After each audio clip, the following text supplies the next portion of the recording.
এই যে গাইজ বর্তমানে এখন হাঁসের ফার্মে একটা তৈরি করা হয়েছে। এখানে হাঁস কিনছে বছর 4টে আর মুরগি কিনছে কয়েকটা ডিম, দেশি ডিম খাওয়ার জন্য।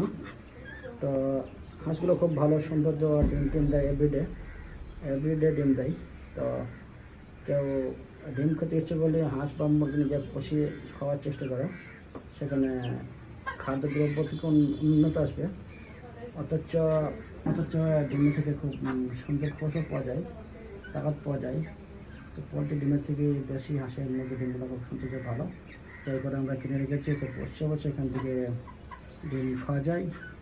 তো এই হচ্ছে হাঁসের বা ডিমের ফার্মার, ছোট্টর মধ্যে একটা ঘরের মধ্যে রাখা হয়েছে। তো এগুলো সারাদিন জমিতে ধানগুলো তুলে খায় আর রাতেবেলা ঘরে তুলে দিই। এই হচ্ছে আজকের প্রাকৃতিক। কেননা নিজে হাঁস পুষি ডিম বানিয়ে খেলে তার তাগত আলাদা, ভিটামিন আলাদা, টেস্টিং আলাদা। তো তোমরা খেয়ে দেবে একটু বড়। এই হচ্ছে আজকে পরিস্থিতির ভিডিও।